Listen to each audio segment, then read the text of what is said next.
आगे बढ़ेंगे और दिखाएंगे आपको साबरमती रिपोर्ट, साजिश पर चोट। जब ऐसे एक पार्टी थी जिन्होंने इस मौजू को और इस घटना को उसको पूरी तरह से नजरअंदाज करके एक और घटना पर ध्यान दिया। साल 2002 में गुजरात के गोधरा में हुआ दंगा तो आपको याद ही हुआ। एक ऐसा नरसंहार जिसमें हजारों लोग जान चली गई थी उनकी, और इसी वजह से दरअसल जो तस्वीर निकल के सामने आ रही है, उस वक्त प्रधानमंत्री मोदी गुजरात के मुख्यमंत्री थे और ये आरोप लगते रहे पीएम मोदी पर कि उनके ही इशारे पर तमाम लोगों की जो है मौत हुई थी और जो पूरी की पूरी घटना हुई थी, इसको लेकर तमाम सवाल खड़े होते रहे हैं। लेकिन इस बीच साबरमती को लेकर के यहाँ पे एक फिल्म बनाई गई है और इस फिल्म को लेकर के भी अब सियासी घमासान मचता हुआ दिखाई दे रहा है। रिपोर्ट दिखाते हैं आपको। Vikrant Massey starrer film the Sabarmati report release हो चुकी है। गोधरा कांड पर आधारित फिल्म बॉक्स ऑफिस पर अच्छी कमाई कर रही है, लेकिन इस फिल्म को लेकर अब विवाद शुरू हो गया है। विवाद इसलिए हो रहा है क्योंकि इस फिल्म ने प्रधानमंत्री नरेंद्र मोदी का ध्यान भी अपनी तरफ खींच लिया है। दरअसल प्रधानमंत्री नरेंद्र मोदी ने फिल्म को लेकर एक ट्वीट किया है, जिसमें उन्होंने लिखा है कि अच्छी बात है, गोधरा कांड का सच सबके सामने आ रहा है, वो भी इस तरह से कि आम लोग भी इसे देख सकें, क्योंकि फैलाया गया झूठ केवल कुछ ही समय तक रहता है और आखिरकार सच सामने आ ही जाता है।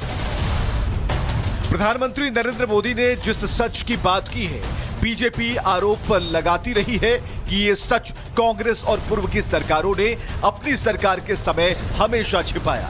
बीजेपी हमेशा से ये आरोप लगाती रही है कि कांग्रेस ने जनता को नहीं बताया कि 27 फरवरी 2002 को साबरमती एक्सप्रेस के कोच नंबर H6 में आग लगा दी गई थी, जिसमें 59 लोगों की मौत हो गई थी और मरने वालों में सभी हिंदू थे और उन्हें जिंदा जलाने का आरोप समुदाय विशेष के लोगों पर लगा था।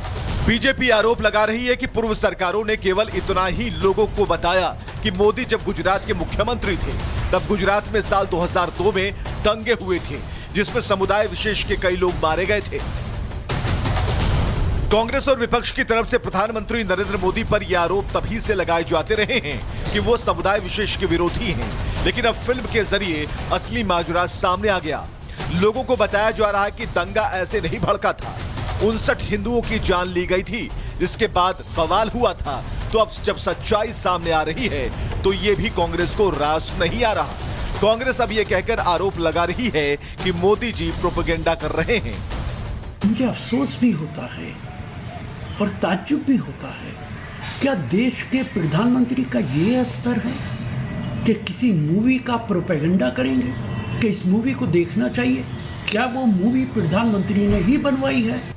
फिल्म को लेकर विवाद इतना बढ़ गया है कि सियासी तकरार हो रही है।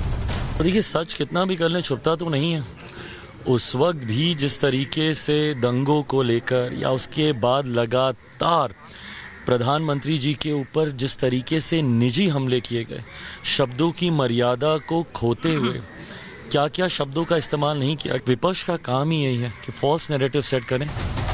जब से यह फिल्म रिलीज हुई है, बीजेपी खुलकर कांग्रेस पर हमला बोल रही है और आरोप लगा रही है कि कांग्रेस ने सालों तक जिस सच को छिपाया वो अब सामने आ रहा है। सच को दबाने की कोशिश की गई, उसको राजनीतिक एक पहनावा पहनाने की कोशिश की गई, उसको राजनीतिक रंग दिया गया कि कितनी देर तक इन लोग जो साबरमती एक्सप्रेस में जिंदा जला दिए गए थे, इनको श्रद्धांजलि भी सच्ची ना मिल पाई, इनका सच लोगों तक सामने ना आ पाया। इस मूवी के माध्यम से देश को एक सच्चाई पता चल रही है। फिलहाल गुजरात दंगे पर बनी फिल्म द साबरमती रिपोर्ट पर वैसा ही विवाद हो रहा है जैसा फिल्म कश्मीर फाइल्स के समय हुआ था। फर्क बस इतना है कि उसमें कश्मीरी पंडितों के दुख दर्द और पीड़ा को सामने लाया गया था और इस फिल्म में गुजरात दंगे का सच सामने लाया जा रहा है। Bureau report, Republic Bharat. तो सभी को हक है ये जानने का कि आखिर विवाद क्यों है। यह फिल्म साल 2002 में हुए गोधरा कांड पर आधारित है और इसके बाद फिल्म में गोधरा कांड का एक एक सच बताया गया है, इसलिए विवाद है। विवाद इसलिए कि साबरमती एक्सप्रेस में हुए अग्निकांड का जो सच है अब सामने लाया जा रहा है, इस कारण से विवाद है। साबरमती एक्सप्रेस में जो घटनाएं हुई और इसके बाद प्रधानमंत्री के ट्वीट करने के बाद यह विवाद और भी ज्यादा बढ़ जाता है। कांग्रेस ने पीएम पर प्रोपेगेंडा करने का आरोप लगाया है और विवाद को हम आपको बता रहे हैं कि यह विवाद कहां से शुरू होता है और क्यों बढ़ता चला जाता है। तो एक प्रोपेगेंडा करने का आरोप लगाया जा रहा है कांग्रेस की तरफ से प्रधानमंत्री के ऊपर। तो द फिल्म जो साबरमती रिपोर्ट है उस पर विवाद क्यों है, ये हम समझाने की और बताने की कोशिश करते हैं। और मणिपुर हिंसा की अब हम बात करते हैं कि आज एक बड़ी बैठक होने वाली है और उस बड़ी बैठक में अमित शाह होंगे और क्यों ये हो रहा है, इसके पीछे क्या सच है, इसको लेकर एक बड़ी बैठक होने वाली है। तो गृह मंत्री अमित शाह इस बैठक का नेतृत्व करने वाले हैं, मणिपुर को लेकर बैठक करने वाले हैं और इसके सभी आयामों को समझने की कोशिश करेंगे, एक्शन प्लान को बताने की कोशिश करेंगे। और इस बैठक में जो सभी इस पूरे मसले से जुड़े हुए जितने भी अधिकारी हैं, प्रशासनिक अधिकारी, उनके साथ उनका 1-to-1 होना है। तो कुछ ही देर में गृह मंत्रालय में अमित शाह की एक अहम बैठक होने वाली है। सवाल ही है कि उग्रवादियों को संरक्षण किसका मिल रहा है। मणिपुर पर अमित शाह की नजर है, एक्शन में अमित शाह है और बीच कार्यक्रम को छोड़कर अगर अमित शाह बैठक कर रहे हैं तो इसके कई मायने तलाशे जा रहे हैं, निकाले जा रहे हैं। तो जैसा कि हम बता रहे हैं कि कुछ ही देर में यह बैठक शुरू होगी और मणिपुर को लेकर एक अहम बैठक गृह मंत्री शाह करने वाले हैं। तो कुछ ही देर में गृह मंत्रालय में ये बड़ी बैठक होने जा रही है। लेकिन समझिए, मणिपुर जिसको लेकर के हमेशा ही सियासी एक तरह से पारियां खेली जाती रही, लेकिन मणिपुर शांत रहे, मणिपुर के लोगों के हित के लिए काम हो, वो तस्वीरें हम लगातार आपको दिखा रहे हैं। क्योंकि सवाल यही है कि आखिर कौन है वो लोग जो चाहते नहीं कि मणिपुर शांत रहे, कौन है वो लोग जो चाहते हैं कि मणिपुर में सिर्फ और सिर्फ विवाद बना रहे।